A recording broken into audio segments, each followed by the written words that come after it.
stretch. You have to do some, get out some music and get you stretching.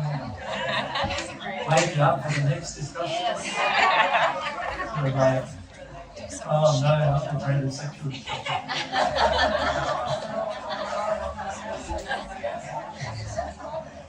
My favourite stretching comes from cancer actually.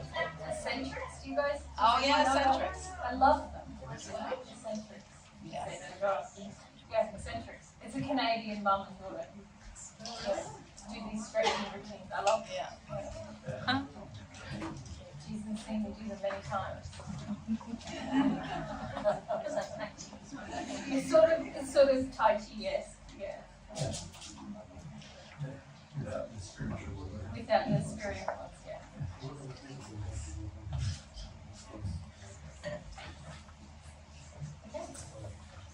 Well, you've been pretty docile, haven't you guys?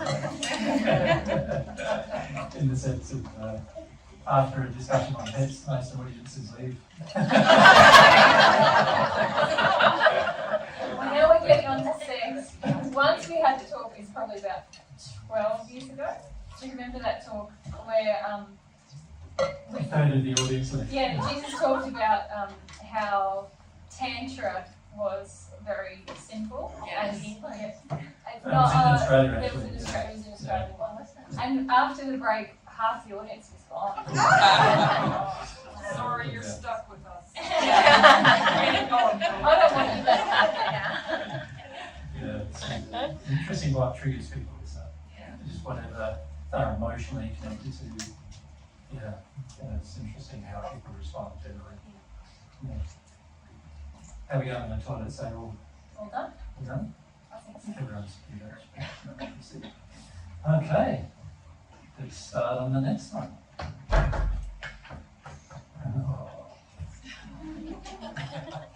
Most men's favourite subjects. Okay.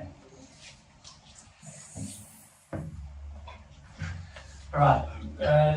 Of course, you find that when it comes to bringing up examples, you can bring up hundreds and others, can't you?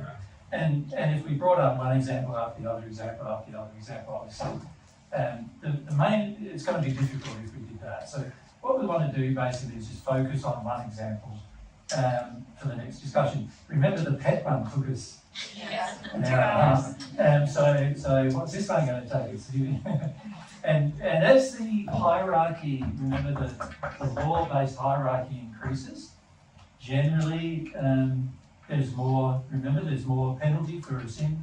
There's also a lot stronger emotions usually involved in the sin as well. And so it's an interesting process when we start doing this.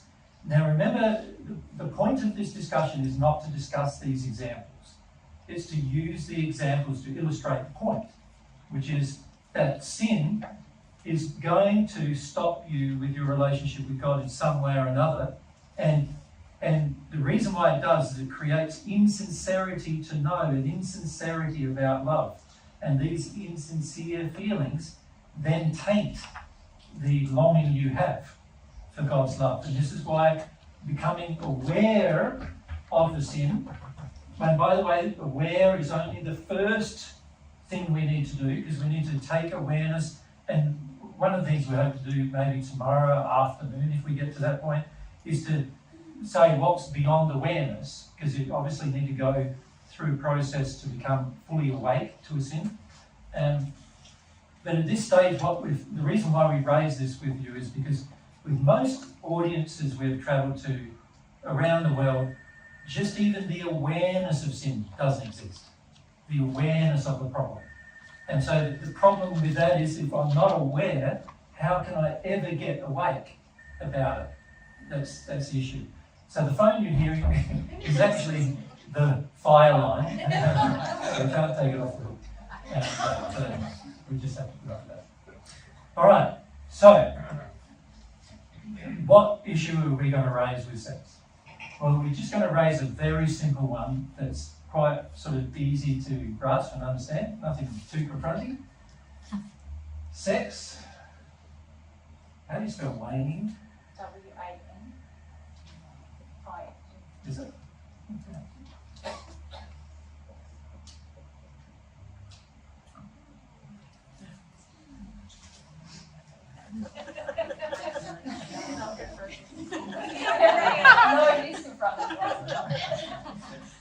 Yeah. So you know how most relationships start. There's usually a lot more sexual activity at the beginning of the relationship, and then over time, sex sort of, due to different reasons and even emotional reasons inside the man and the women, affect what's going on. And over time, there's a waning of sexual activity. In other words, there's a less close bond sexually between the couple over time. Most of you don't realise that that's actually a sin. Interesting. Why? Mike, you got a protest? No protests about that? So why? How is this relate to your relationship? You look so pained. What's going on, Mike? My question is the waning the sin itself or the effect of the sin? And I'm sure you're going to go there. Yes, well, it's like pets, isn't it? You could say having a pet is the effect of the sin. So in this case, the effect of the sin is sex waning over time. So yes, you're dead right. We're talking about the effects. But you see, how to become aware of a sin is to firstly look at effects. Most people are not looking at effects.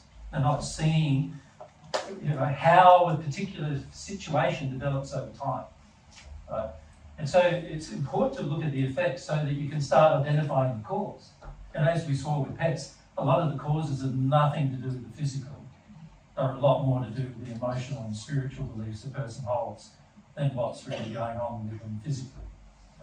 And you'll find the same here, in this discussion here. Why is, though, sex waning over time a sin? The effect of the sin.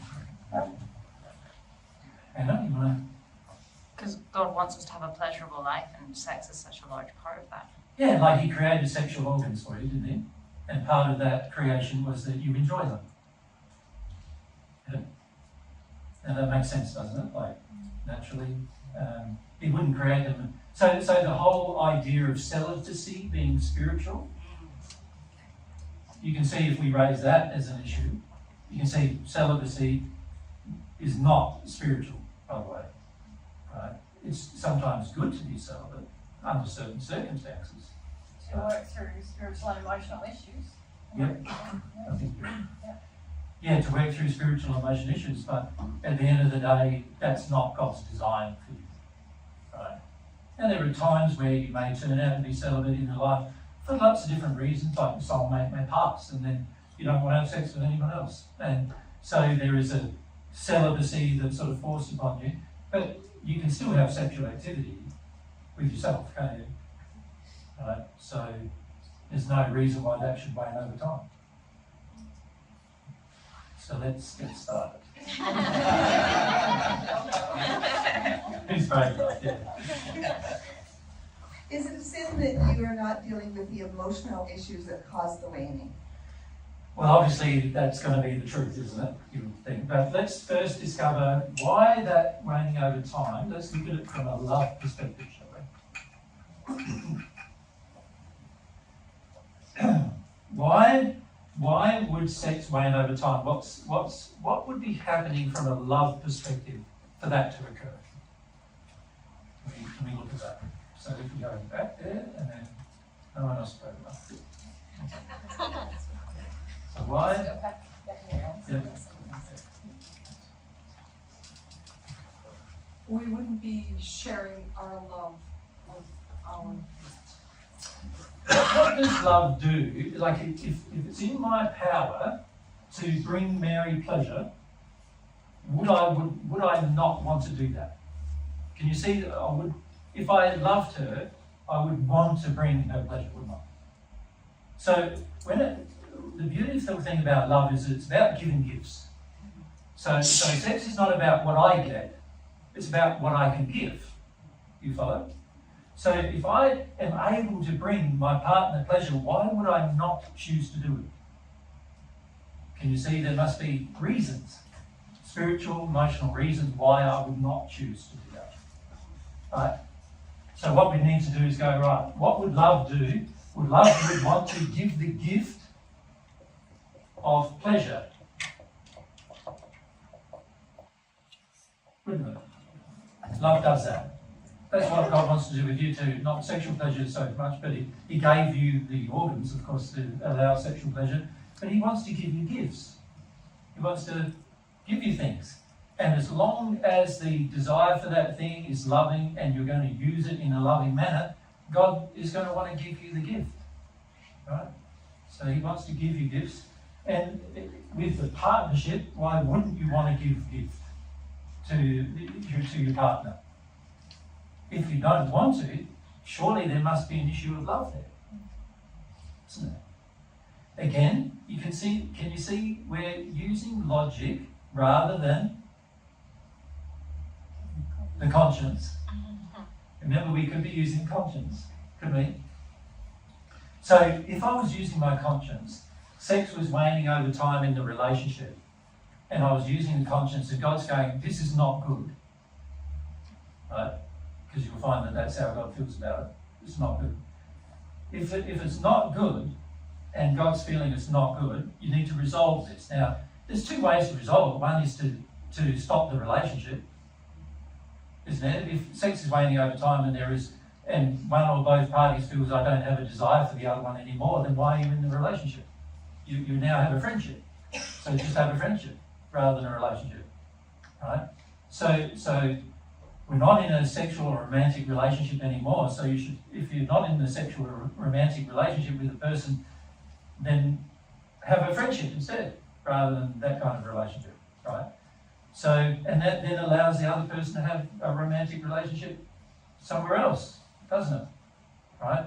So if you and the other person are not feeling sexually desirous of each other, then you can see by staying in the relationship without that sexual desire, I'm really making the other person also stay in the relationship without fulfilling sexual desire, which is not something that, if I'm gifting pleasure, I would not want to do that to another person. So even if I felt no longer sexually desirous of the other person, I would at least let them be free to have that relationship with someone else. But at least do that, right? Even if I don't want to do it anymore. You follow? Yeah. That's what love would do. It wouldn't stop the person from having a relationship just because of other problems, like other issues or whatever. Like nowadays, when the couple break up, there's usually financial reasons why they, other things to resolve and friendship issues to resolve and so forth. And why would you not want to resolve those things if there is no sexual desire anymore? And if there was a sexual desire and there's not any now, why is that the case? There must have been a reason why there was some at the beginning. So why isn't there any now? If you would at least need to resolve that too, surely, wouldn't you? Now, what are the reasons for that occurring? Where you might no longer have a sexual desire for somebody that you had a desire for before. What would cause that, do you think? So let's start with Anna, go across to Kevin, go back here and go to this. I know for me in my past relationships, every single one I've grown angrier and angrier and angrier with the guy, and as soon as that grows, it just falls apart. Okay, so let's look at, so you can see a build-up of anger. Why does anger build up over time? What's going on? Addiction. Well, not necessarily addiction. Well, you can either The be... fact that you're angry indicates an addiction, but there might be an underlying reason of why the anger is present that you're not facing, right? So what kind of things? You could be being mistreated. Okay, so you could be being mistreated. So it's very hard to have a sexual desire for somebody who's constantly mistreating you. How are you mistreated? You could be just mistreated by having to cook for him every day. Right? He could be mistreated by you expecting him to go to work every day. That's not good treatment. It's because it's not responsible for your own welfare in life. If Mary's responsible for her welfare in life, she'd be willing to work as much as I'm willing to work to contribute to our life. Right? Makes sense, doesn't it? If I'm responsible and she's responsible, now we can divide responsibilities if we wish, but me then expecting that responsibility to be adhered to by Mary even when she doesn't enjoy it, that would be quite unkind. And if I continue to do that, Mary goes, all I am is chief cook and bottle washer in this relationship, after a while she's gonna be pretty upset about that, isn't she? Like, I'm allowed to go off and do all these interesting things, build places, build houses, go out travelling, whatever, and she has to stay home and be chief cook and bottle washer and care for the kids. You can understand after a while she's going to be pretty upset with that, right? Right? And that, of course, means there's a build-up of anger. If there's a build-up of anger, then obviously the sexual desire will wane.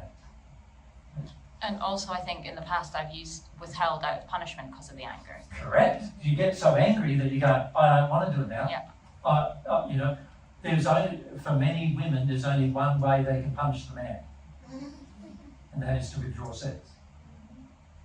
Right? They can't punish the man physically. Usually the men are stronger, right? So you can't punish him physically. You can punish him with the children, which many women choose to do, or you can punish him with the sex. Okay. Men also do the same thing sometimes. Yeah. I feel like when the woman is very demanding, constantly demanding, come home he's got to fix this, and come home he's got to do that, and come home and after a while he feels like I'm just going to go out fishing all day instead of my spare time. Withhold that physical affection just so that she knows she's doing the wrong thing without ever having the conversation, really, without ever resolving it through discussion and having it, like a proper interaction, which might even be like a let them rant for a while action, so they can feel what they feel like. Most people want to avoid that, right? So, yep. Okay, so that's reason. We were next to Kevin over here, and on this side we were. You're right. I can do it. No, Kevin's next. I guess it's fear of deeper intimacy. Okay, very good. The fear of deeper intimacy. So fear of intimacy. Now, fear is a false expectation appearing real. So fears are not real, really, of intimacy. So often it's really about the grief about intimacy, isn't it? Sure. Yeah. So yes, that can be a reason. So I'm afraid of getting closer. For many men, they're afraid of exposing themselves emotionally to their partner. For many people, they're afraid of exposing emotionally because of what the partner may do with knowing those emotions as well. Like whether they make fun of you about them, whether they ridicule you about them. So that often creates these things too. So the fear of intimacy can be created by the partner or be something inside of yourself. And your justification of the fear is yours. Right. Yep. Yeah, and I was going to add that there's changes that happen, right? Sometimes the initial attraction is based on that desire, or whatever it is, or that it could be addiction or whatever it is. It's all that kind of stuff. Correct. But then it also is connected to, as it goes on. It's like then you realize, oh my God, I'm in an addiction here, and what is it like? And that's how you go deeper with that. Correct. So, like an example of that is a man wants sex every day, all the day, every day. Mind you, why wouldn't you want it every day? But if he wants it and she doesn't, right? And she's not working through why she doesn't, and he's not working through why he feels angry every time she doesn't. See, you can want it every day, but not have it for a year, and not be angry about it. You follow? Yeah. So that would indicate, yes, a lot of times the reason why sex is important at the beginning of the relationship is because addictions are getting met full on at the beginning of the relationship. It's like these romance movies we watch where it's like, oh, you just make me feel so safe when we're together.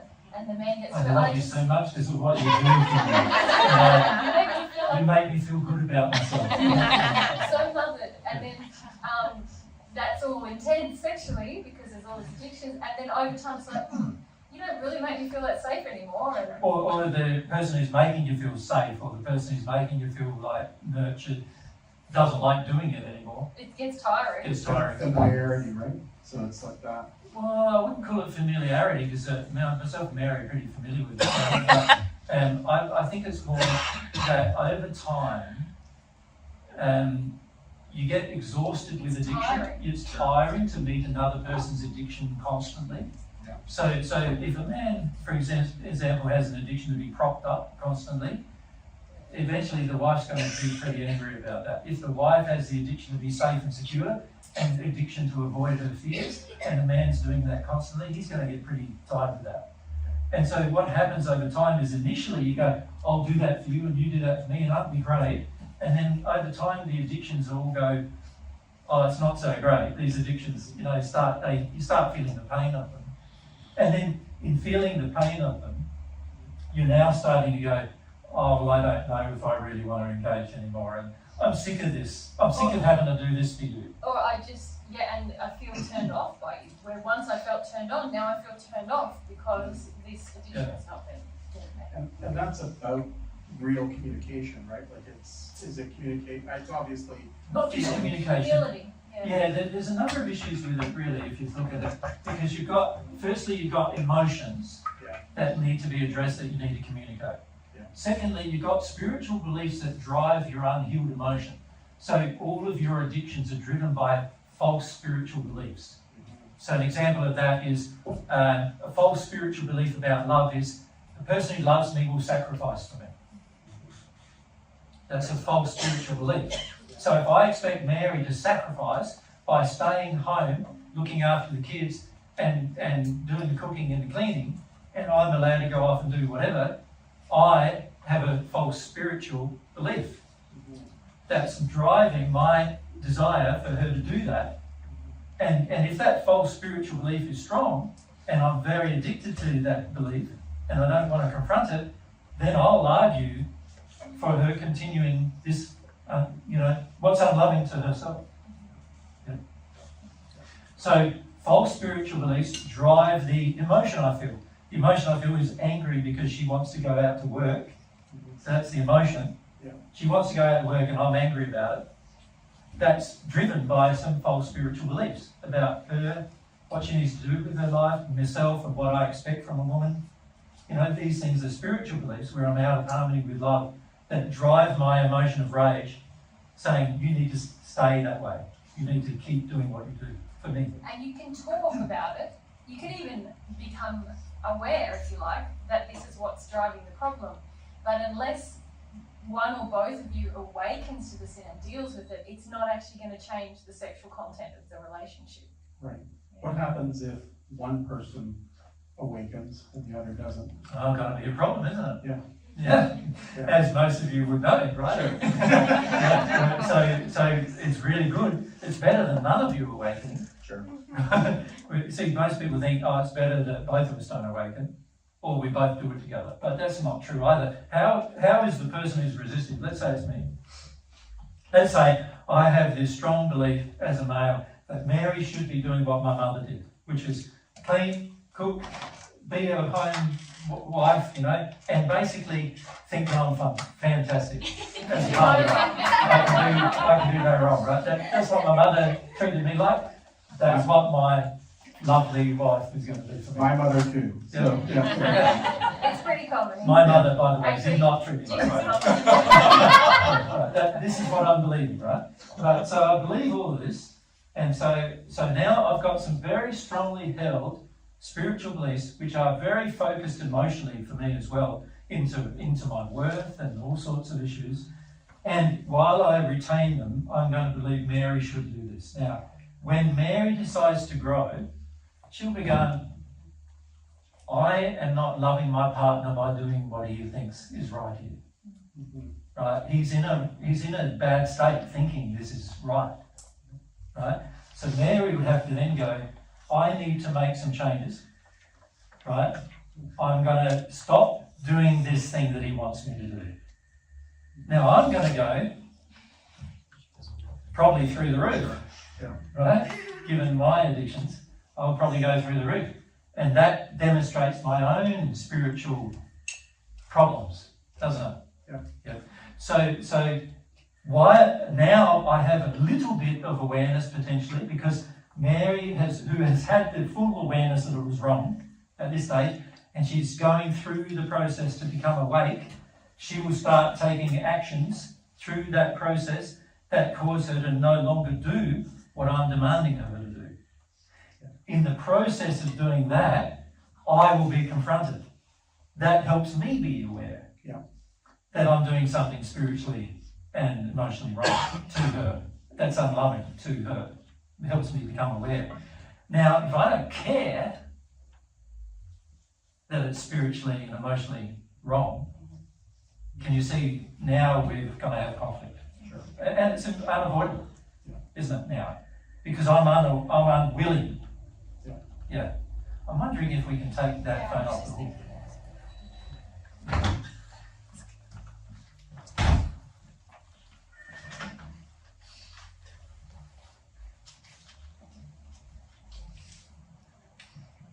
Presumably it's not because there's a fire.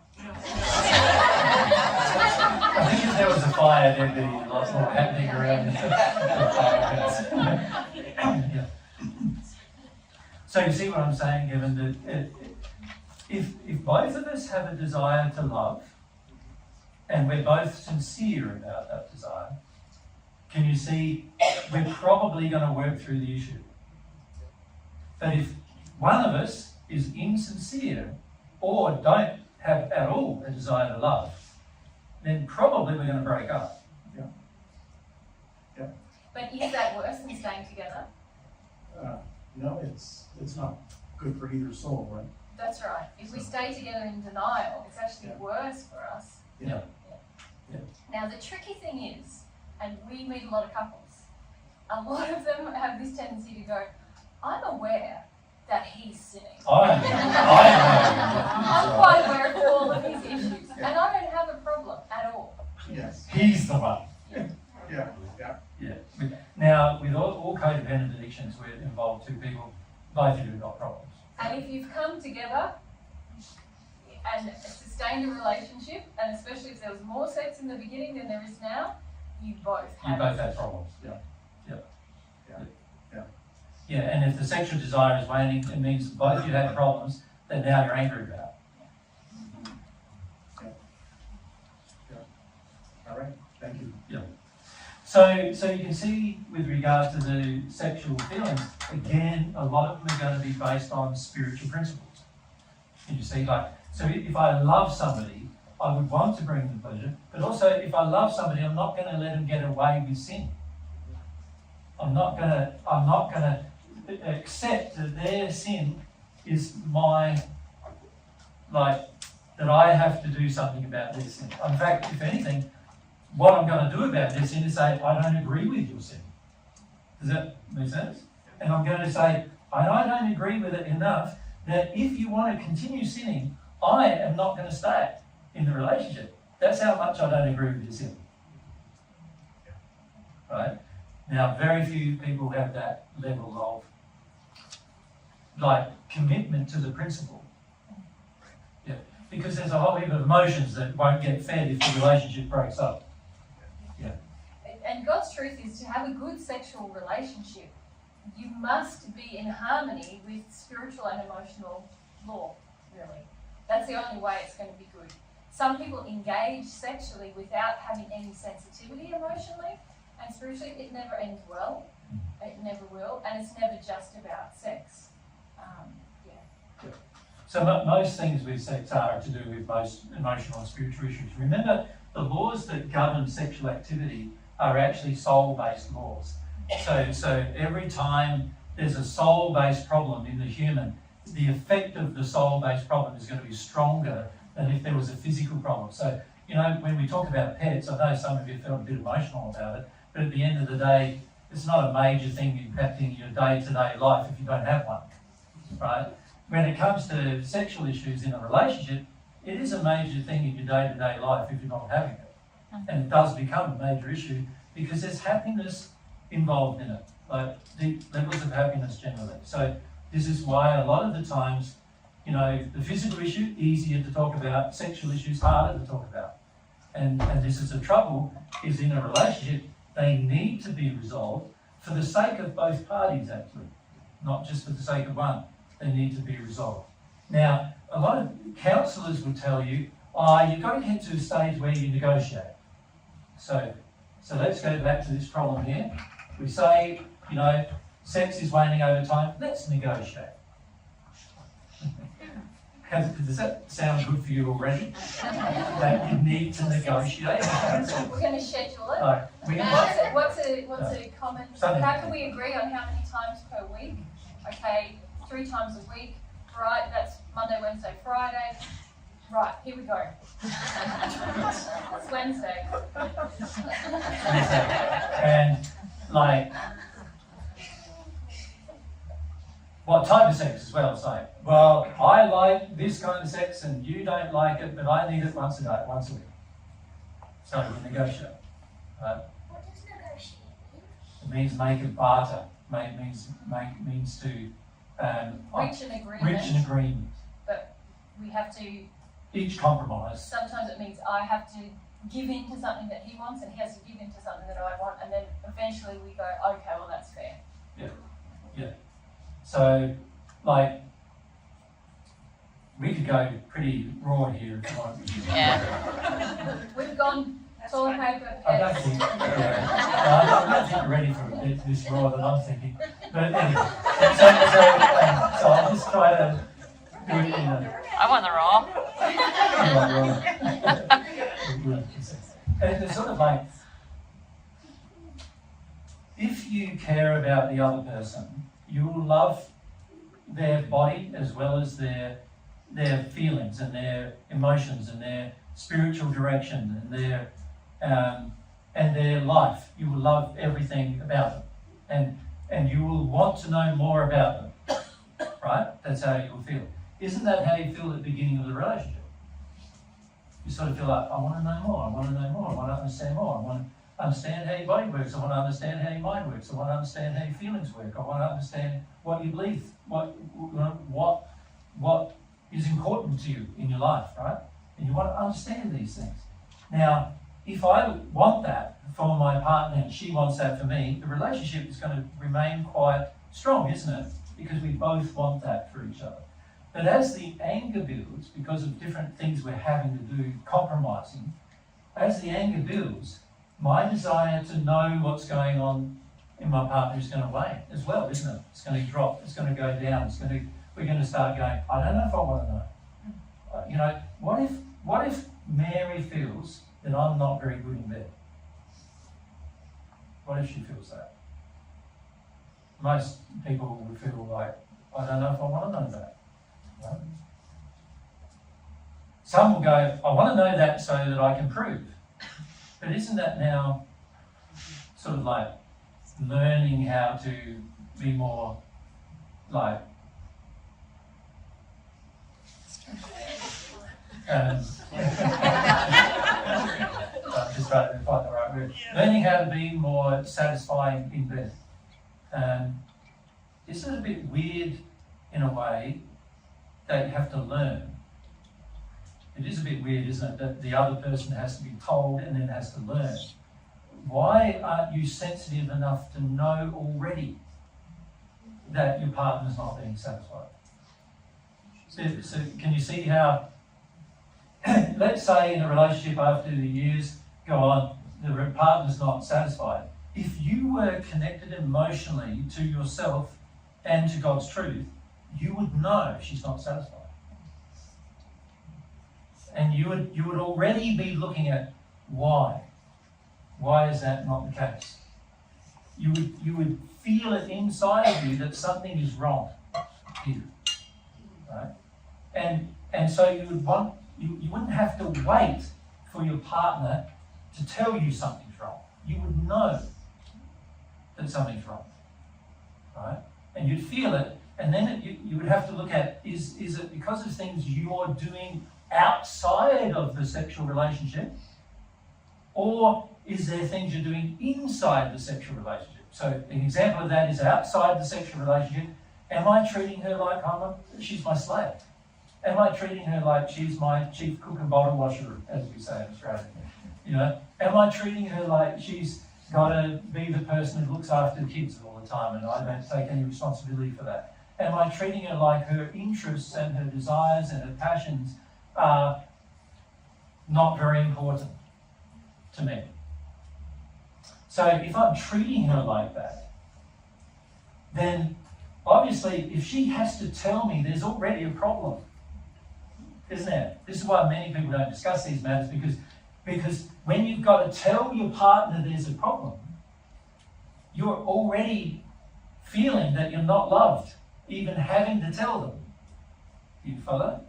You're already avoiding the feeling of not being loved, and rather than going through that feeling and working through that feeling, a lot of times we want to tell our partner so we don't have to feel that feeling.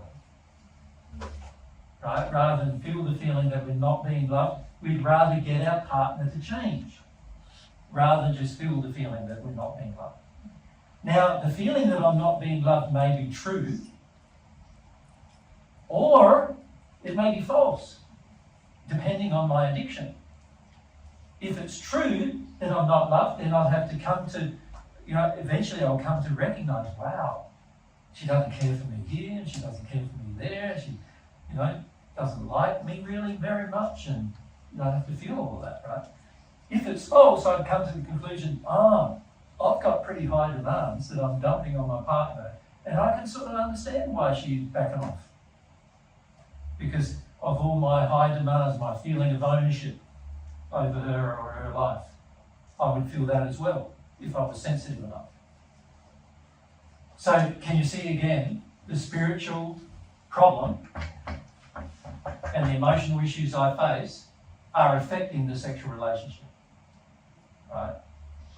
And most of us think that solving a sexual problem is just solving a sexual one, but actually it's not. It's always an emotional and spiritual problem that causes a sexual problem. This includes with your own body. If you can't perform anymore, that's also an emotional and spiritual problem, not a sexual one. Right? That make sense? Okay. Few hands, so let's get started. There we go. Did you? Well, believe it has been said, it was about why the waning of sex, and I was thinking maybe because there was no real sex to start with at the beginning. Yeah. It's kind of like addiction. Yeah. And then once you become more aware, sometimes addictions become more yucky in some way. Correct. And then you become more aware of what sex is really about, and you realize there was no love or giving or care for the other at the start. Yeah. And then you just realize there's maybe no desire for real sex. Yeah. For a real loving relationship. Yeah. Very true. And that's why it disappears. There's no desire. Correct. Yeah, and then you have to ask why you're then still in the relationship. And also why you began it in the first place. And why did you enter such a state, and then why do you stay in it when you realise these things? Yeah, so it's overwhelming. It's so complex. Yeah, but it's good. Because in the end, happiness can come from a good relationship. Yeah. In fact, one of the biggest happinesses that are going to be in your entire life is a good relationship. Right? So why would you not want to sort out the issues, given the fact that happiness can be a fantastic result of that issue? By working through these issues. What we see instead is a lot of people are not working through the issue, and so they stay in the sin of their relationship, not working through the issue, only to be more and more and more unhappy as time goes on with each other. Not good. When you've got a relationship that's degrading, unhappiness is going to be the result. Right? To one or both, probably both of you. Right? Yep.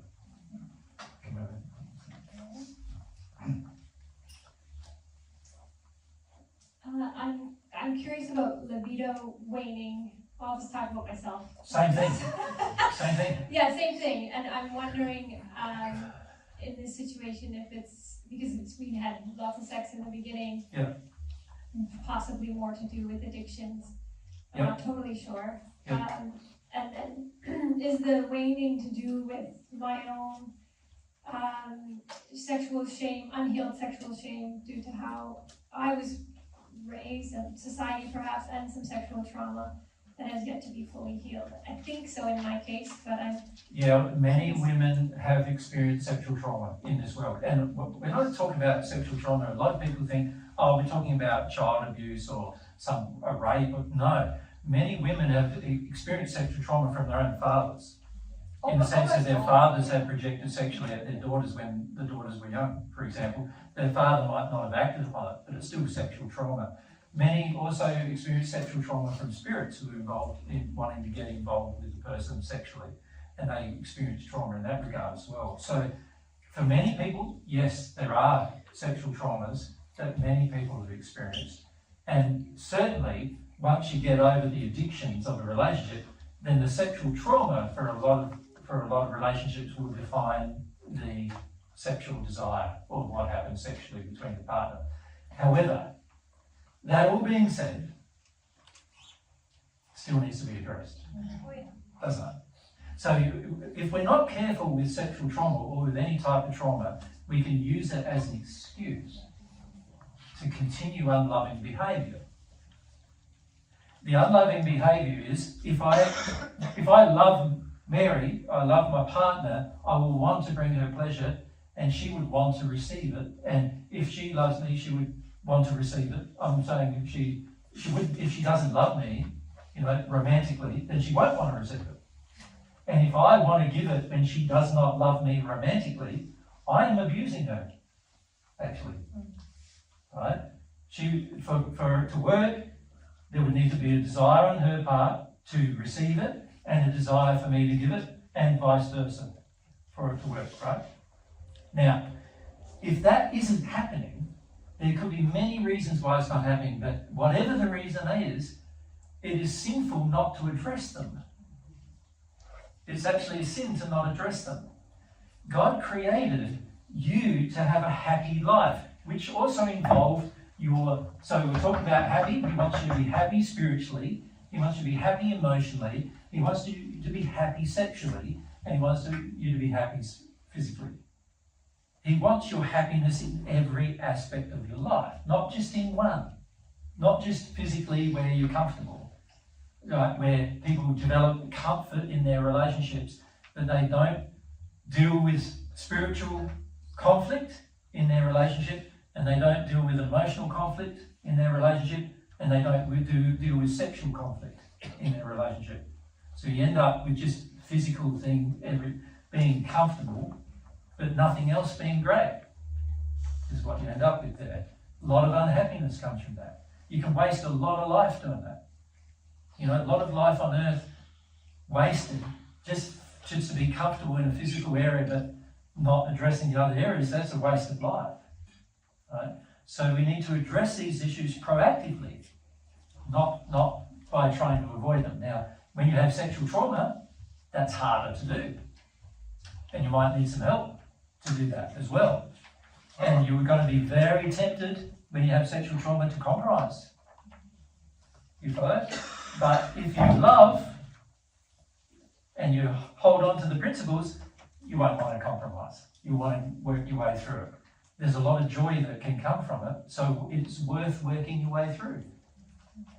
And your talks, they're years old now, but you guys did some talks on sex and sexuality that are actually lots of good pointers there for couples to help work through. And so we are, but it's ongoing.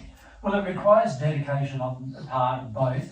And when I say dedication, if I'm dedicated and Mary isn't, or Mary's dedicated and I am not, then if I'm the one not dedicated and Mary is, she can't push me into being dedicated, can she? Because to do that would be a sin against my will, right? She has to wait for me to become dedicated, and she could talk to me, and she could also leave me, And I can work on my stuff that's in me That's right. all that time. Yeah. But if you know, so let's say I'm not dedicated at all. Let's say the issue is, let's say that I have, my mother gave me all these expectations that I'd be the top dog in the family, everybody looks after me, nobody, you know, the man is the central part of the universe sort of thing, and that's the attitude I have and I don't want to work through it, let's say. Eventually, my wife's going to be pretty upset with that. And she wants to work through it, but I don't, because I think I'm getting what I want, right? So I don't. What's she going to have to do? She's going to have to be prepared to enact the principle to the point of the destruction of our relationship. Isn't she? That's what most of us are not prepared to do. And that's why we stay in relationships a long time beyond their expiry date, you could say. Because if I have dedicated and Mary's dedicated, we will work through every issue. We'll even work through eventually the issue of whether we're soulmates or not. That'll all be sorted. To do that, I have to be dedicated, and Mary does too. Thank you. There's also a really good resource that Jesus wrote many years ago. Do you remember what it's called? You know the one I mean? Yeah, I think that's called Love in Relationships, 2007. Yeah, and we did do a talk on it once as well, which is asking yourself questions like, if I loved myself in this relationship, what would I do? If I loved him in this relationship, what would I do? Yeah, the 4 questions. Yeah, each party needs to ask the 4 questions of themselves. Yeah. You know, what we see a lot is that one party asks the question of the other person and not of themselves. And you see that a lot. And particularly men are very much more prone to doing that than women too, by the way. So we see a lot of men not asking themselves. They ask, what about my partner? She does this, and what about my partner? She does that. But the men don't ask themselves, what are they doing oftentimes? And this is because many men have been brought up by mothers, and many of those mothers have brought up their men to believe they are more important than a woman, fundamentally. Because, you know, the mother has taken the role of the nurturing role in the family. She's with the child most of the time, oftentimes, particularly in Western countries. And as a result, the person has grown up to believe he is the centre of the world. Right? We met many, many young men nowadays, particularly young men, who believe that of themselves. You know? And I to have a relationship with them would be unbearable, really. Yeah. So that's something that needs to be addressed. Yeah. You got the back there? And then across Right. So Tim, if you could start with the well, back. Tim and got then, his hand up first, yeah. so let's start with Tim. Yeah. The reward of getting life for others. And I'm talking about the big difficulty with me is, particularly sexually, is always needing to do what the woman wants. Yep. That was my overall, I said, needed to please my mother. Yeah. And then each sexual relationship needing to please them, getting into difficulties which I just shouldn't have been having sex at all. Which makes them feel that they are more important than you, and which makes them feel that they have the right to boss you around. Makes them, so if you look at the sin of it, on your part, let's say, by believing that you've got to please her all the time, like pleasing your mum, and being brought up to believe that pleasing a woman is the thing you've got to do with your life. To the sacrifice of your own desires and your own will and your own interests and your own everything. You end up generally attracting a woman who believes that too. And then, of course, by feeding her that feeling, she becomes more monstrous rather than being confronted with the unlovingness of that feeling that she has. You see, it can happen, can't it, with men or with women, like where one has the power. Now, in any relationship, a proper relationship could be one does not have the power, doesn't even want the power. In a proper relationship, you don't even want power over your partner on any level. Right? So there's a lot of spiritual power issues that people have, whether that's being submissive or being dominant, you know, and these issues need to be addressed. the waning sexual desire indicates there's other bigger issues. Yeah? Similar to having pets, indicates there's bigger issues. Right? And unless we're prepared to deal with them, and both having a desire to deal with them, obviously at some point the relationship is going to be quite hard to maintain. Yes, it is. As you know, right? As many people know, yeah.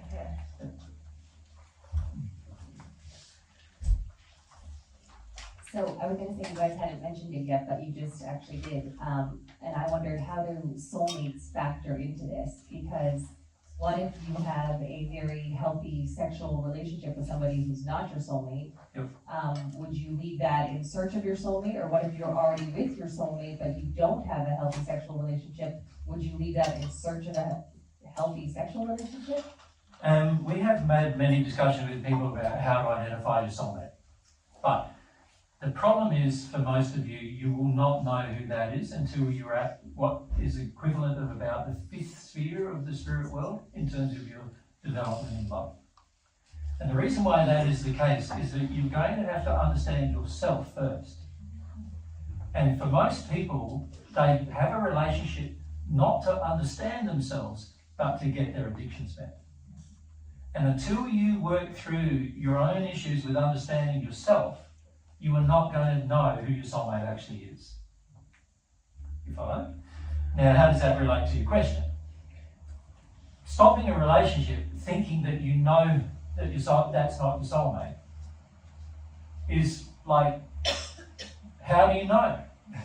If you haven't developed in love of self enough to know yourself well, you won't know. Right? But as soon as you know yourself well, you won't feel inclined sexually towards that partner who is not your soulmate. You won't. You can't actually have a healthy sexual relationship with someone who's not your soulmate if you are that developed as to know who your yourself. soulmate is. Yeah.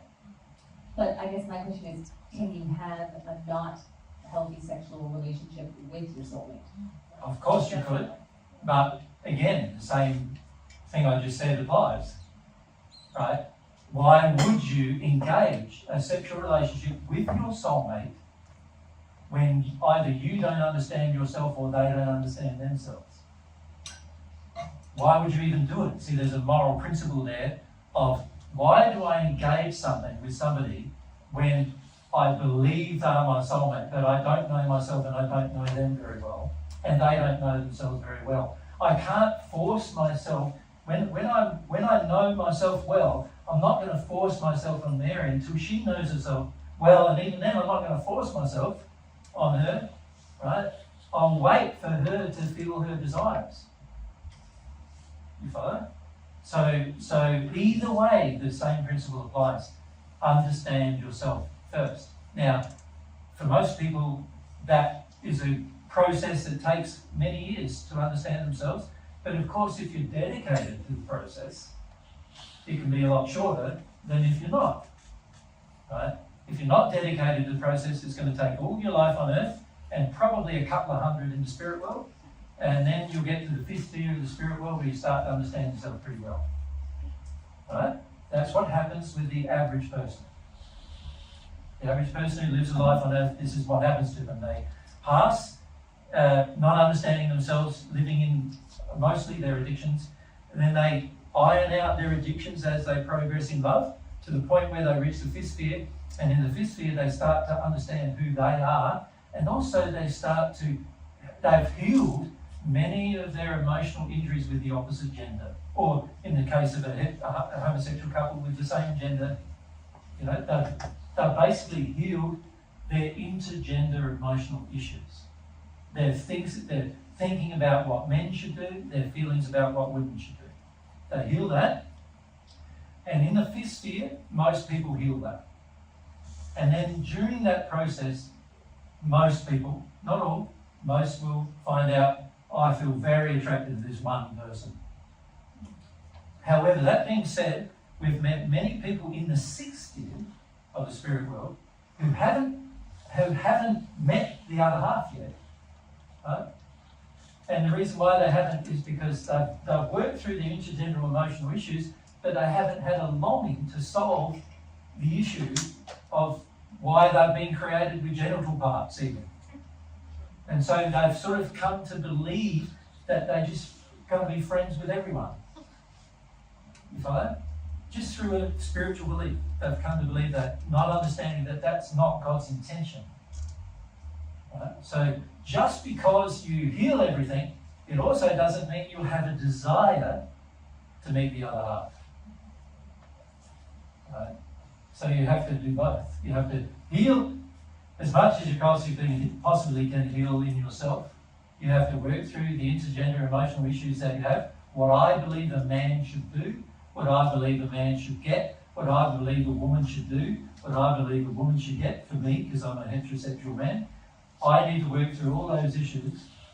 And on top of that, develop a desire to meet my other half, and then I'll meet it. Right?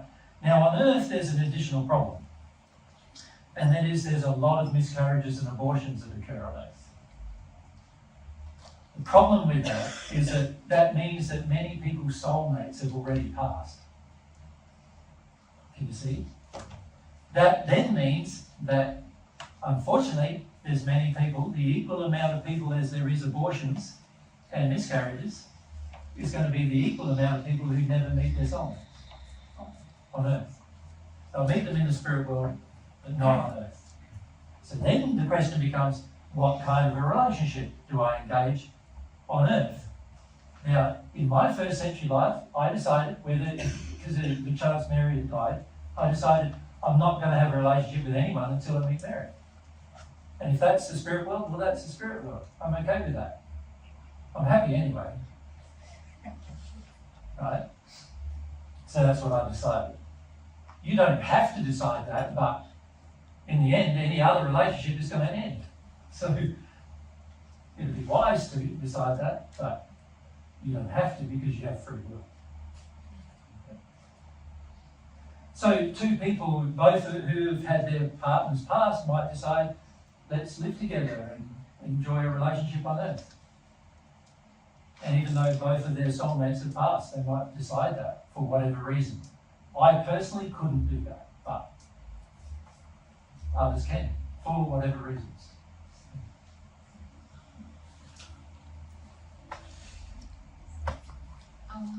In the sex issue, I think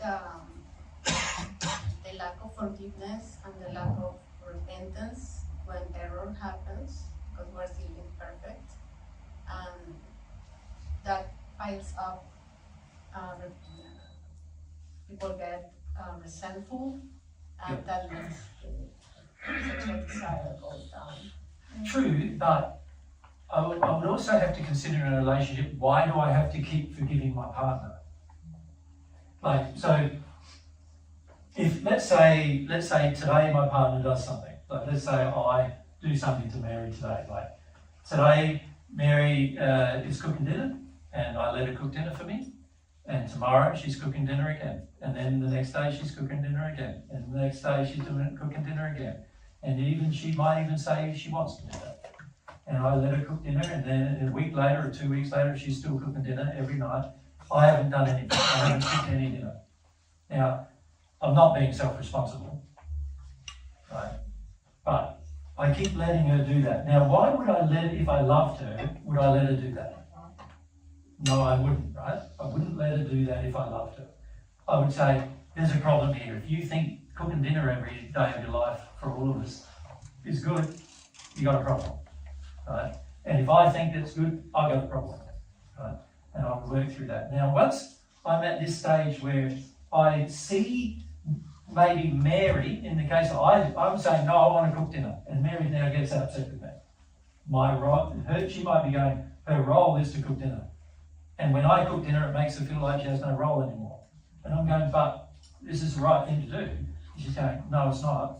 Now we're in conflict. Now, once we get in conflict, if I just go, okay, I'll forgive Mary for cooking dinner every night, for her desire to cook dinner every night. I know that sounds funny, but the reality is, to stay in the place where this is wrong, I would have to do that every day.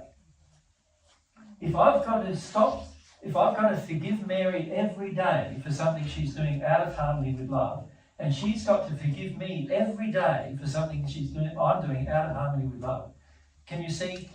Forgiveness is not the problem. The problem is we're willing to tolerate something out of harmony with love, and we're willing to say, I'll forgive you for it every single day. That's a problem. That's not how God works. God does not forgive your sins until you're repentant and you change. Right? He doesn't keep forgiving everything. The law says you will change, and if you do not change, the penalty is going to remain. That's what the law does. Right? So if I'm thinking forgiveness in that sense, that I'm going to do it every day, my whole spiritual concept of forgiveness is completely flawed. Completely flawed. And it's going to cause major problems to my relationship. So we need to involve seeking the truth on the issue. Correct. I can forgive, but let's find why this happened, and let's find the truth about. And is it right for me to continue forgiving when the behaviour has not changed and there's no desire for the behaviour to change? And repentance. There should be a repentance on the other side. Well, not should be. You're allowed to forgive somebody without them being repentant. You understand? But that's free will. But it's not what God does. When there's repentance, then there's true forgiveness. Right? So... I mean, in order to keep growing as a relationship, Yep. I will seek for the other person to repent. You will seek both. I will desire that the other person repent. Correct. I can forgive, but if I want to remain and growing in the relationship, I will like to see that person repenting. That would be better for them and for the relationship. For their own sake, isn't it? Too? For them as well. That's right. That's So, what love for them dictates to me to do. that's right. If Mary's sinning, her relationship with God is damaged. If I'm sinning, my relationship with God is damaged. If Mary loves me and she sees me sinning, she's not going to just go, I'm going to forgive you. She's going to go, you keep damaging your own relationship with God by doing this. You keep stuffing things up with God and with Mary. And if I'm continuously desiring to continue that behaviour, then Mary is going to have to make some decisions. So she might have forgiven me, but she's still going to have to make the decisions. And the decision isn't going to be to stay with me. Because you can't continue to tolerate bad behaviour from another person, whether they say they're sorry or not. If they act like they're not, then they're not. And you've got to do something about it, for their own sake as well as for yours.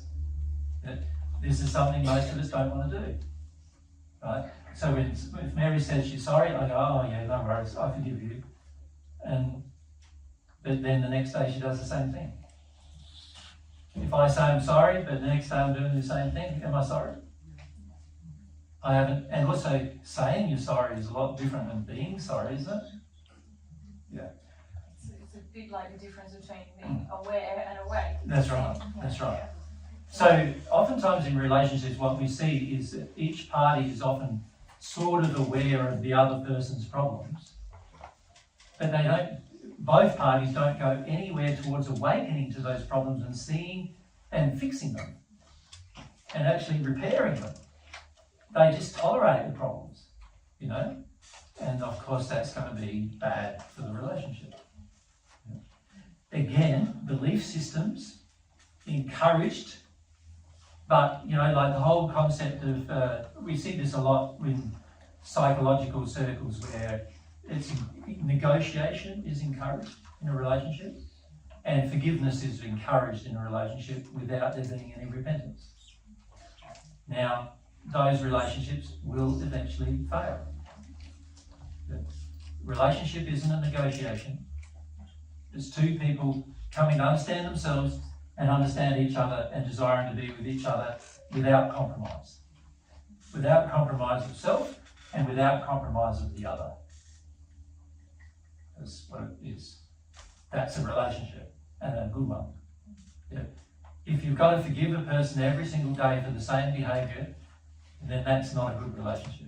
You're going to eventually get upset with that, You're also not taking action about something that's damaging. Why would you not do that? Why would you avoid taking loving action when you've got the opportunity to take the loving action? There has to be emotional and spiritual beliefs that you have that are false for you to do that. Yeah. And many of our emotional and spiritual beliefs are false about repentance and forgiveness. We don't understand repentance and forgiveness from God's perspective. We understand it from a human perspective. I don't know about you, but the human perspective is often when you're a little kid, somebody grabs you by the ear and says, you apologise for what you did. And of course, when your ear's being tugged on, to that extreme, you're going to go, okay, and apologise. But do you feel sorry? Often you just feel like, get that hand off my ear. Not I'm sorry for what I've done. And many parents are very happy to teach their children to say sorry without them being sorry. When you say sorry without being sorry, you create an illusion, and that is a fake thing that's going on now, and you're actually teaching the child to lie by saying they're sorry when they don't feel sorry. Now, of course, I still would need to correct the child so that it feels sorry. So many parents avoid that too. They just say sorry, and then we forget about it. And I go, why are you forgetting about it? They're just saying it because it's easy, right? True forgiveness is not, repentance, is not easy. You've got to go through the reason why you did the thing and work through that. Now, if I'm not teaching my child how to do that, then I'm teaching them a lot of lies for their future. Yeah? And so that's not going to be good either. And this is why many of us, when we grow up, we believe, I said sorry, so why aren't you forgiving me? Right? I cheated on you. I said sorry. Do I have to keep on saying sorry? From God's perspective, what you've got to do is solve the reason why you did it. Which is a lot more than just saying sorry. Yeah? Well, for that. Just leave your hand up so Tim can see. Thank you for taking my question. I'm thinking about, you said earlier about we have sexual organs for pleasure. Yep. Okay, so we have other sexual organs also for pleasure. Like we have our mind. Yep. And our mouth. Yep. Which we have relationships with food. Yep. That we enjoy, but that wanes over time as well. And now is that dependent? Well, that's because of sins too. Sorry? That's because of sins as well. Okay, but it's... Anything that wanes over time. Yes, but it's singular that way. Sorry? It's not dependent on like a relationship with others. Oh, it is. So I'm looking at, but you and I disagree. Okay. Yeah. So it is. I'm looking for help here. Yeah, far away. So if my relationship with self is sinned or whatever, yes, or there's work to do with self, yep, whether it's around sexual pleasure or food or whatever other pleasures that we have. Yep.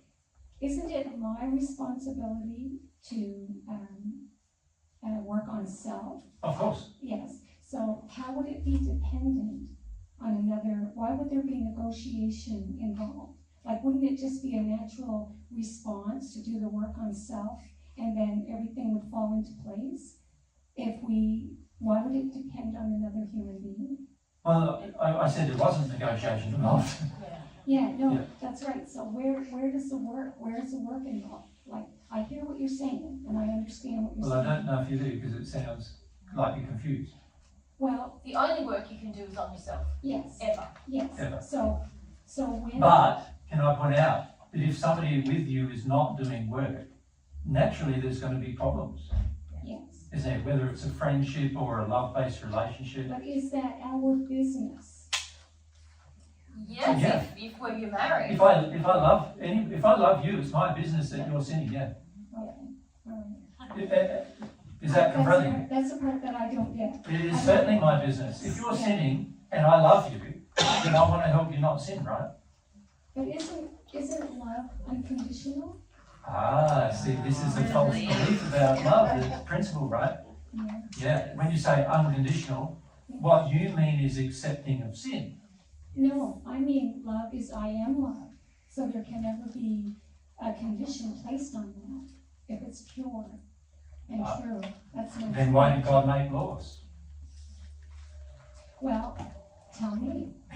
That's why I come today. Because it's loving to provide a structure. And I hear all your principles, but I don't hear a solution. When you say you don't hear a solution to what? Like to the issues that we might have around forgiveness or negotiation. I mean, those things have to be worked out.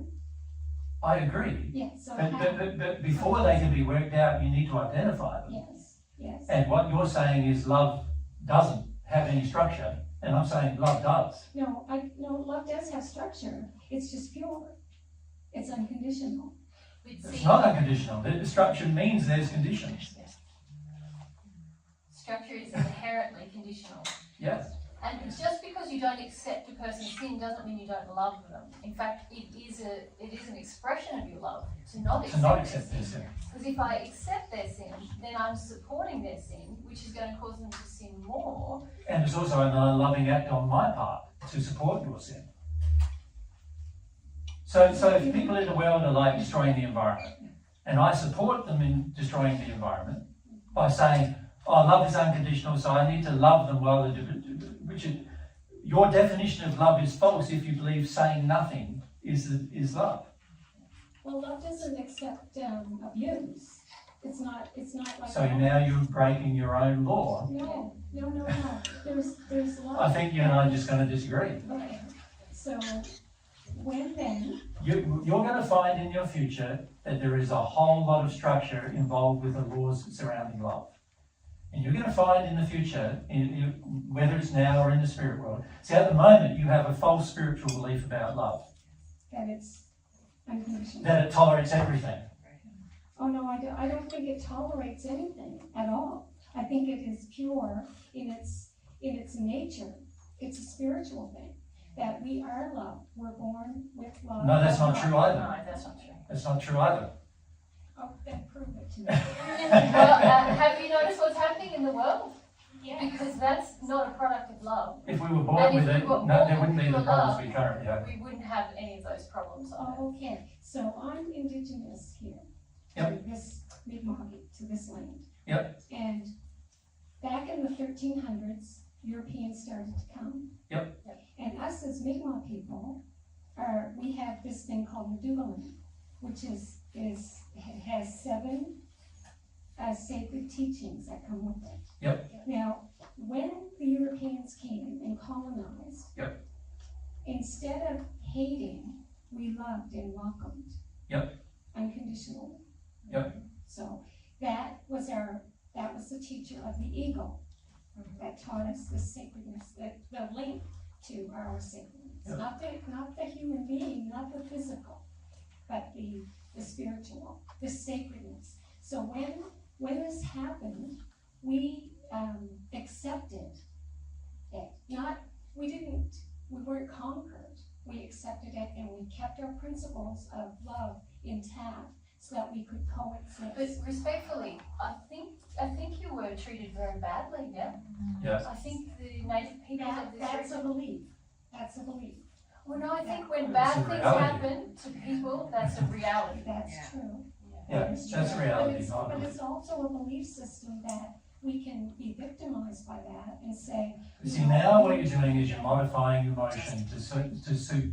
You're creating a belief to modify your emotional response. And this is not something we promote doing at all. No, and I get what you're saying, but that's not what I'm saying. I'm saying That's that what It is.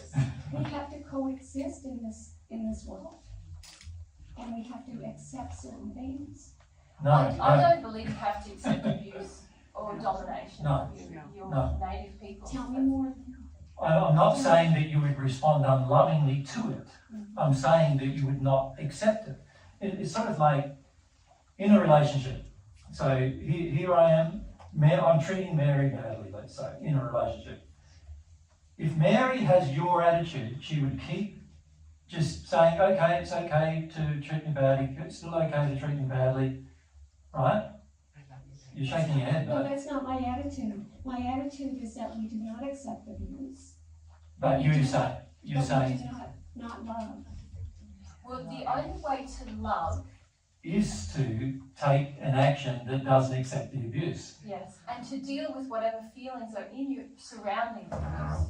If you just say, I'm just going to choose love as a result of being abused, you're actually disassociating yourself from the very human responses that have the very human. That's not what I'm saying. What I'm saying is when there is abuse that comes at me, I have work to do on my Why? acceptance of abuse. Why? Because I love. But what if the other person is expressing free will, they're saying they want to abuse you? It might not be your fault at all. Of course There might be nothing in you that causes them to deliver that abuse. That is true. Nothing in you. Absolutely. You might be perfect and they can still abuse you. Yes. Yes? Mm-hmm. So it's not right to say that you got to look at yourself for the abuse. No. Because it's the abuser needs to look at themselves for the abuse. No. I'm saying that if I hate, or if I disconnect, or if I have to negotiate with that person, then I am stepping out of my sacredness. I am violating love. I agree with those three statements, yes. Absolutely. I don't disagree with that. So But that's not what you were saying earlier. No. So, and this is the thing, is you're philosophizing so much about love that you're not feeling about it anymore. And in my culture and my spirituality, love is not like what you're talking about. Love is, I am love. I don't give it or I don't receive it. I am love. that's not true. I'm saying that it's not true from God's perspective. That is an untrue belief, right? And you're allowed to believe it because you have free will, and you use that belief to avoid a lot of emotion. I understand, but it's still an untrue belief.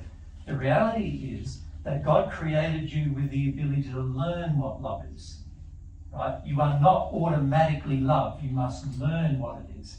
And to learn what it is, there's two ways to learn. One way is by you working through the love that's inside of yourself and working through what love means and what love is.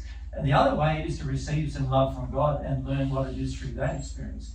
But these beliefs that you have currently, which I understand come from a long chain of beliefs created in your history, which, by the way, other beliefs are very similarly oriented. They have assisted your culture to become more loving, but not in a way that God defines love to be. I hear what you're saying, but that's not true because we have to test our love. Well, now we need to stop the conversation. Okay. You and I need to stop because everyone's here to listen to what we're teaching, not to what you're teaching. I hear you. Right? So we need to stop the conversation. We are in disagreement, and that's okay for you to be in disagreement. I'm saying to you, your ancestors now know that a lot of what I'm saying is actually true. And we can talk to them at a different time. We can talk to them, but they also understand the emotional reasons why you are holding on to the belief you currently have. And this is your own ancestors that I'm talking to about that, and we can talk to them if you wish. But while you are so strongly holding on to a belief that is out of harmony with the reality of what love is, it will bring you harm in your future. Thank you. And it has brought them some harm in their spirit life. It's slowed down their progression in the spirit life as a result.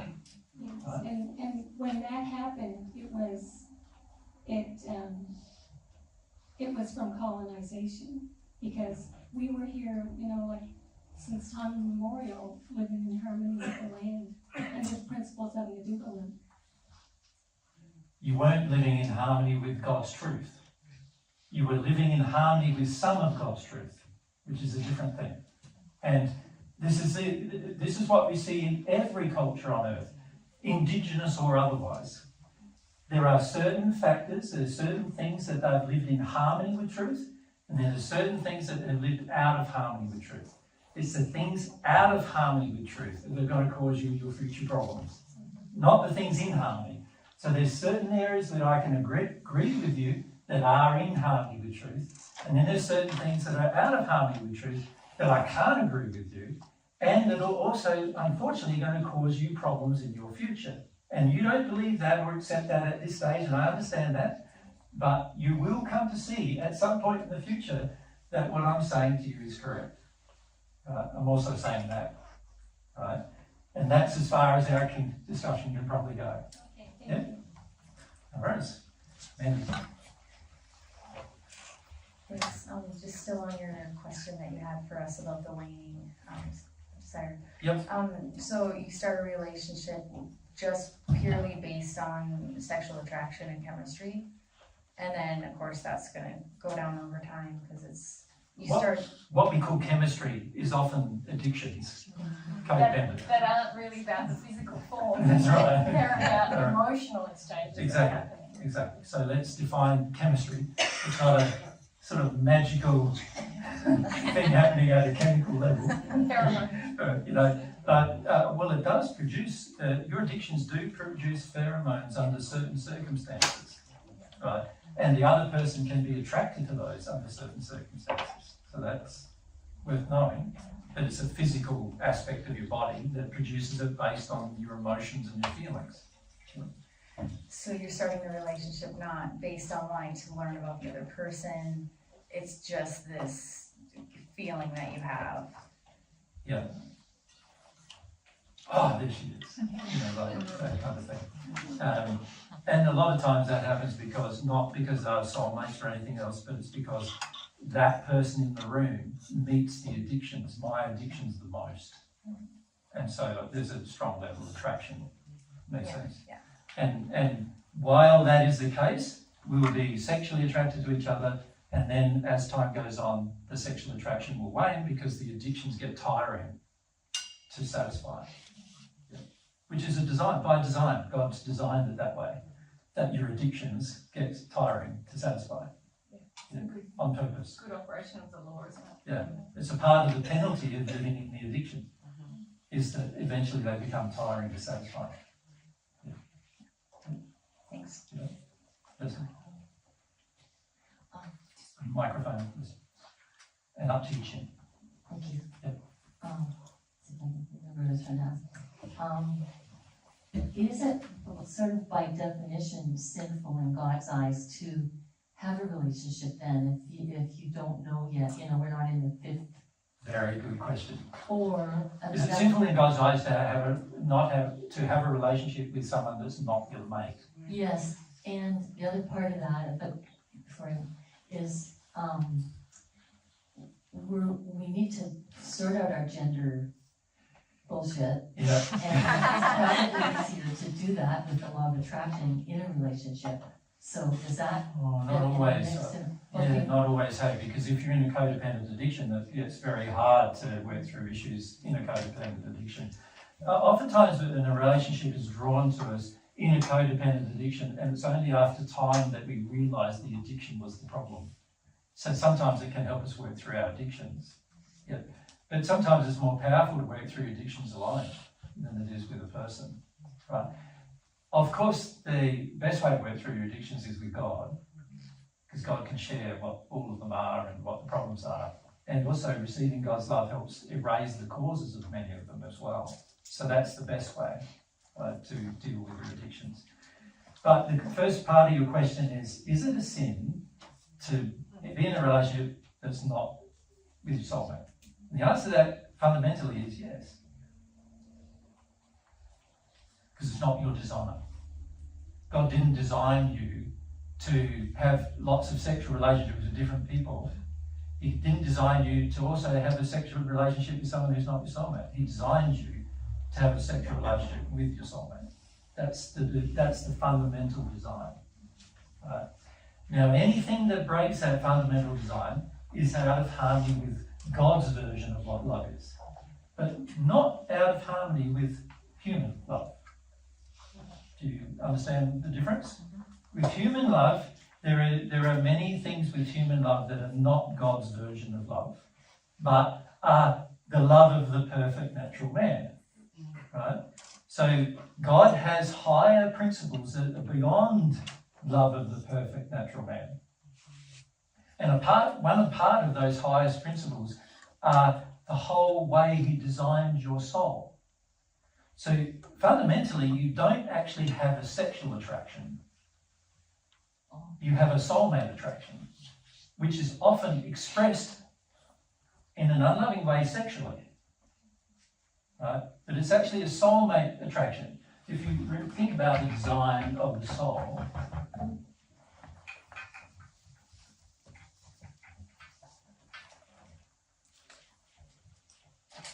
the soul splits in two halves to incarnate. So spirit body, physical body. So if this is the male part of the soul, let's say male body, male spirit body, right? And on the female side, obviously, female spirit body, female body. God designed that this soul would have the only sexual bond. The sexual bond is a part of the love bond between the two halves of the soul. The energy God designed to actually work best with the other half of your soul. Right? That's how God designed it to be. Now, God knows that many of you have not been educated in regard to this matter. He knows that. But when he put the very first human couple on this planet, he put them both at the same time, created a body at the same time, both bodies at the same time, and put them on the planet. They were soulmates. A woman and a man were soulmates. They were two halves of one soul placed in this physical form. And that's the perfect condition. That's the condition that God wanted us to have. That's the condition that God knew would bring us the most happiness. That's the condition. Remember, all laws are about bringing you happiness. They're not about trying to restrict you or control you negatively. They're about trying to bring some happiness to your life, right? And all the laws governing the interaction between two halves of a soul are based around the two halves being soulmates. If we look at the contrary, the opposite thing, when a person comes on earth and they basically start seeing themselves as this, right? If they see any connection with another person at all, they see themselves separate. The male separate from the female, right? They see themselves as separate individuals. We're not. There's one soul expressed in bodies. One part of the soul is attracted to bodies that are female, and another part, potentially, depending on the makeup of this soul, to male. If the makeup of the soul is dominantly male, then both bodies will be male. If the makeup of the soul is dominantly female, then both bodies will be female. Right? That's what God designed it to be. Now, so God designed that the sexual attraction that occurs between you and somebody else is actually not a sexual but a soul-based attraction, which is sexual and romantic in nature. It's an erotic love expressed just between the soul halves. Now, God did not design this soul to share that with others. So by definition, any sex with anybody, so-called sex, is going to be damaged if they're not your soulmate. It's going to come from a non. It's going to create problems, yes, in your future that you'll need to resolve. It's not real sex the way God meant it. No. Yeah. No. Thank you. No. Now that's pretty confronting, right? It is. Yeah. It's like, I want to choose my relationship. What if my soulmate has died? What do I do then? Or, this is where you start making, should we call it, compromises of principles, spiritual or emotional, to do with the makeup of our own souls. The most happiness is going to come from understanding the truth about everything. Right? That's where the most happiness comes. Now, of course, in the developmental phase of your life, during your teenage years in particular, that's when the hormonal systems start kicking in, right? During that, usually that developmental, what we call puberty, the hormonal systems start kicking in. As they start kicking in, that's when a person starts to realize they want to have a relationship, a special romantic relationship with somebody. You follow? They want that, right? So before then, they didn't really want that, right? You know, they might have had these interests in the other gender or same gender, they don't really know, but a lot of those interests were not romantic, right? But when it comes to romantic interests, that happens usually through puberty. And God designed the body to go through puberty so that it would trigger the desire for your soulmate. It makes sense, doesn't it? Like He designed it so that you would learn that, I can have a relationship with somebody that's romantic, right? But what we've done on earth is we've distorted that quite a lot, you know, through time and through beliefs, through spiritual beliefs that are false and through time.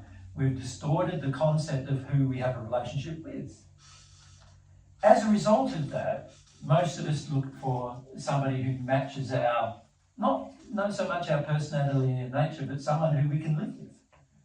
Someone who, we often call it attraction, but it's actually really someone who accepts my addictions as they are, and I accept their addictions as they are, and they accept my desires as they are, and I accept their desires as they are, and we do that because we're in our injured state. We do that. Now, God knows that humans were going to become injured. So He knows that you are going to at some point get to this point.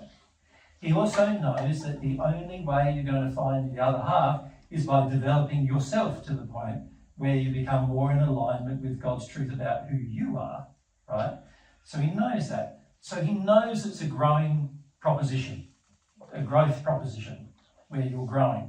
But imagine for a moment, if children were educated in a manner that they used the time up till puberty to discover who they are and be who they are. Not the opposite, which is mainly what happens on Earth at the moment. And imagine that. By the time they started to go through puberty, they would already know to a large degree what their personality is, what their nature is. It would be highly likely under those circumstances that as puberty develops, their desire for their other half would increase, and because they already know their nature, their own nature, they would also recognise the nature of the other half. Who they were. Who they are. That's how God designed it to be. Anything else other than that is a distortion of God's design. Now, God knows that humans would distort the design, and so God has allowed for this process to occur, particularly on earth, but also in the spirit world, a correctional process to occur, where you eventually come to the conclusion that God created you to come to, which is there's only one person for you out there somewhere. Make sense? That's the conclusion he designed to be the conclusion by design. Right? And so this is what we've got to, when we're coming from a condition of sin to a condition of truth or sinlessness, we've got to understand that God's not going to say, I'm going to punish you for everything you do wrong up until that time. The way God treats sin is this. Every sin we engage, including having sex with someone who's not our soulmate, you are already feeling the penalty of it. Right now. It's not going to get any worse than it is right now. It's just going to get potentially better. You follow? Yeah. So God designed it that way so a lot of times, many of you believe that, the way you see sin is that God's going to punish you for your sins. The reality is your life is already a reflection of your sin right now. And many of you think, oh, where's the punishment coming? And it's already there. Right now. It's already happening right now.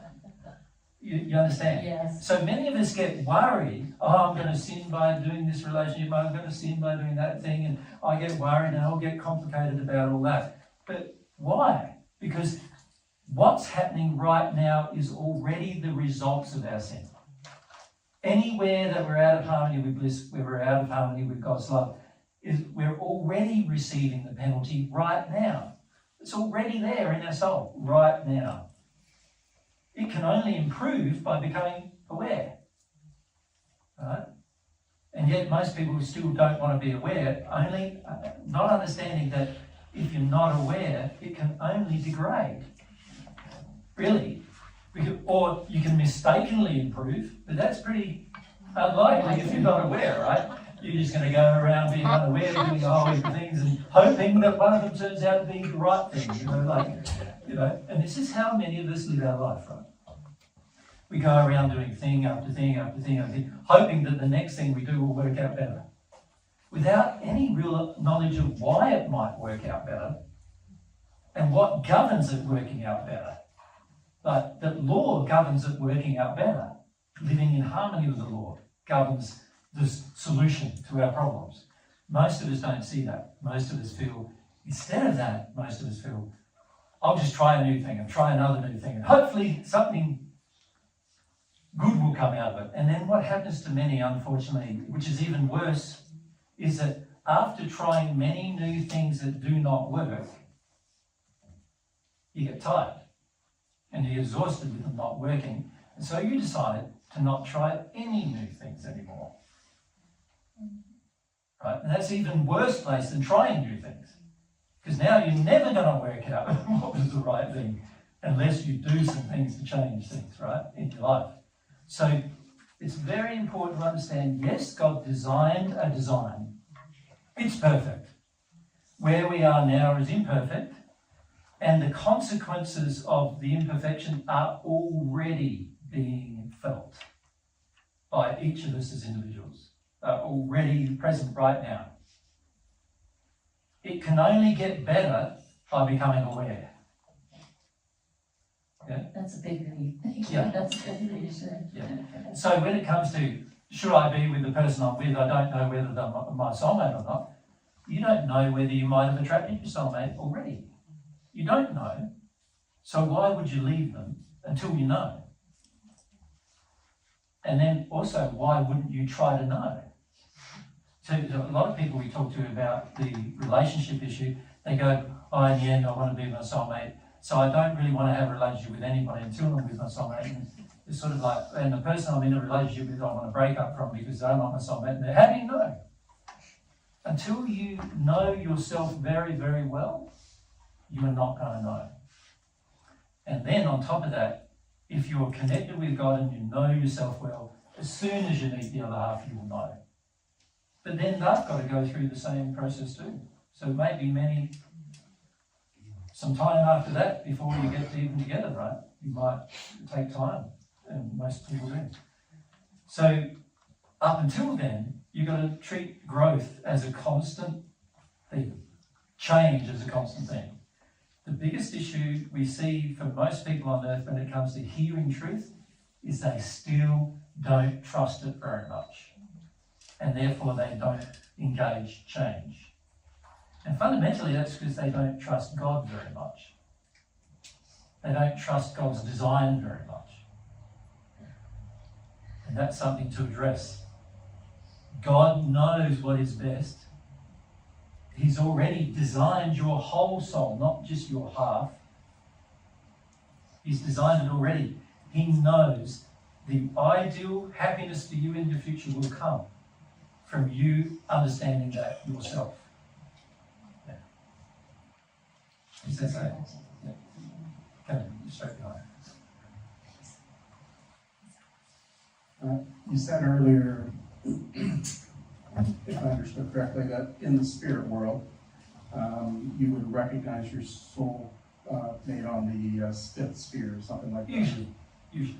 So, But if I understand correctly, in the physical world, we're nowhere near the fifth sphere. Correct? We're whatever, middle of the first or whatever, or Helps, lower. yeah. Yeah. Really And helps, yeah. so the question is how does somebody here kind of, I understand the desire, I understand that teaching young people to connect to that. Yep. But what kind of sphere would they be in here if they were physically able to see that? Fifth sphere. Wow. So my other question then is, are there people here right now in the fifth sphere? No. No.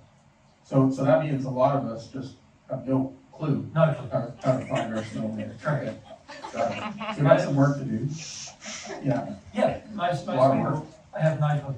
And when I say most, I'm talking about almost everybody. Yeah. Completely everybody almost. Right. And have no clue. And the main reason why is we also have no clue about who we are. Oftentimes we live in facade and we have all sorts of injuries. And we don't understand the difference between our injuries and our personality. Many people think they have a certain personality, but actually that's an injury. Many people think, what I think is an injury happens to turn out to be their real personality, you know, and things like that. So, yeah, the reality is no one on earth, with regard to in their first incarnation, no one on earth is in the fifth sphere. And my Or question, fourth.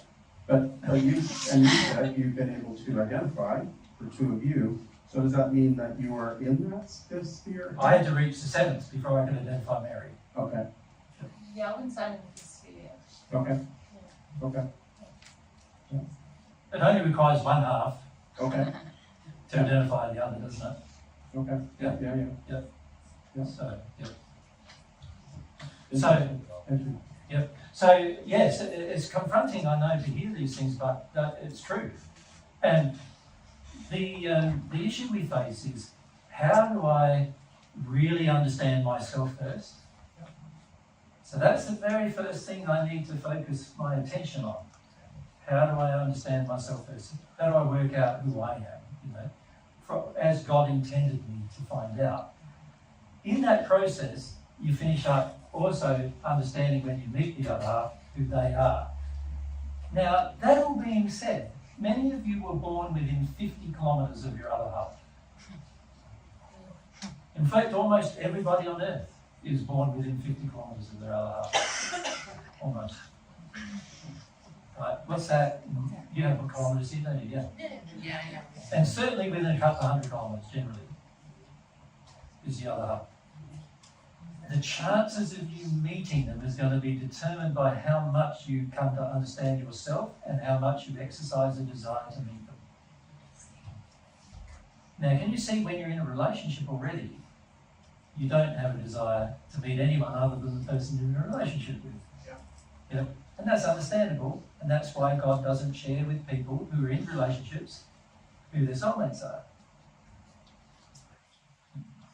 So I was born in England, moved to Canada when I was 4 months old. Right. Yeah, this is the thing nowadays, isn't it? People, right? Yeah. So where are they? Now, if you were the first person born of the two halves, and the second person didn't get born within the 4 month period, she'll be a Canadian. But if you were born as the second half, and your soulmate older than you, she'll be English. Got it. There you go. All right. That's a searching to do, I guess. But because then it's like, which half of us was born first? And this is the thing, most of us don't know, and therefore don't really. But most likely for yours, going to be English or Canadian. Highly unlikely she'll be like Australian. Oh, when I lived in Australia for 2 years when I was between 4 and 6. Oh, well, she might be Australian. Because if she was conceived during the time you were in Australia as a child and she came after you, she might be Australian. So now she might be Australian, or Canadian, or English. All right. Got a little traveling to do. The issue in today's world is she might live in Africa. She might be Australian but live in Africa. Yeah. Because of the movement of people on Earth now, it's quite different, isn't it? And you know, years ago, obviously that movement wasn't possible, and so it was more highly likely you would maybe meet, you know. But again, you think of all the people, like if you have a child, you think of all the people your child knows, but you don't. There's 1 degree of separation, and yet you don't know them. Yeah, you know, sometimes we see soulmates 1 degree of separation away from the person, have no idea. We've seen soulmates sitting in the same room with each other and have no idea. Sorry? Can we identify them? Well, yes, the more connected with God you become, the more you can identify the soulmate of another person. Am I going to answer who yours is? No. Yeah, and the reason why is because you need to go through this beautiful process of discovering who you are and attracting them through your desire to attract them. Yeah, and honestly, you can be in opposition to who you are, and then meeting your soulmate is actually quite challenging, speaking from experience. Because they are, if they're more developed than you, they're reflecting your personality, and you think that's a bad thing to be, you know. So the more that you do on yourself to love and desire what God made you, you know, your uniqueness, the easier it will be to identify them, but also the easier the time you'll have together. Right. Yeah. If we as a culture started to really focus on children and the spiritual and emotional development of children. Spiritual and emotional. Yeah. Dealing with our addictions with children, because Right. most people are in terrible extreme addictions with addiction with children. kids. Yeah. Right. Yeah. And that if we were able to somehow make that shift, Yep. that could change significantly within a generation. Correct. Correct. The next generation of children can find their soulmates before they're 20. Yeah. Yeah. And as a result, be quite happy as a result. Wow. Yeah. Even if they are in sin, maybe. Yeah. Because I'll have different other sins, maybe, but It's a nice thought, isn't it? Yeah. Yeah. Absolutely. Yeah. Sometimes it's not as hard as I should say it's not as hard as it could be much easier. Correct. God designed it to be very easy. Yeah. And you know, it could be a lot easier with a few small changes. I think when we're coming from a place of sin, often we don't realise that every change we make in harmony with the principles, it's much better. You know, because it feels so hard to make one change, we're like, oh no, you know, and it'll only be a little bit better, but you know, just changing a couple of things with the way kids are raised could really transform societies all over the world. I in my work, I feel that I've just been so mind-centric for such a long time, and trying to figure out the connection, the heart connection or emotion. Yeah. That's the hardest thing, because everything was mind-centric, right? Yeah, I was the same too. So Yeah, when I was in my 30s, I was just total mind. Yeah. So. Yeah, and most of the 14 who returned are in total mind, and not in their souls at all. And it's quite a difficult process to get out of your mind when you become so dependent upon your thoughts. You know? Yeah. Awesome. Thank you. Well, guys, it's 4:30 today, and we said we'd finish at 4 o'clock today. So just gone on a bit longer than. Now, that was the discussion about about sex and in the end. Got a bit way later on to other subjects, but as you often do, hey, when we're discussing truth, that's often the case.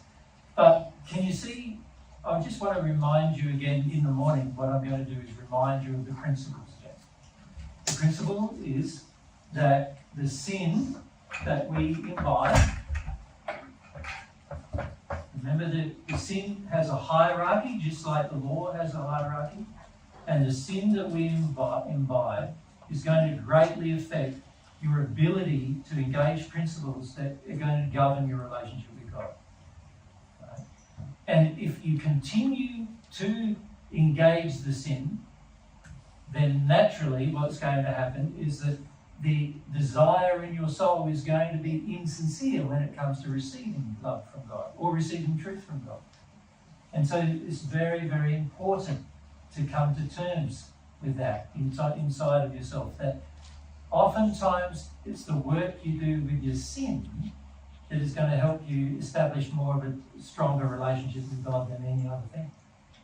Because that's what's going to govern your sincerity.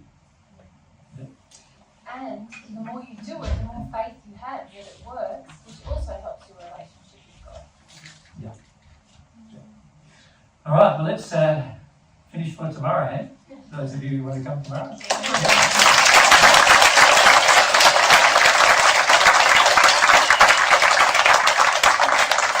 Mary and I have to do a little bit of a process at the end of the day of each day to get recordings and stuff. So we're not going to be able to spend time with you now. And we have to make sure we do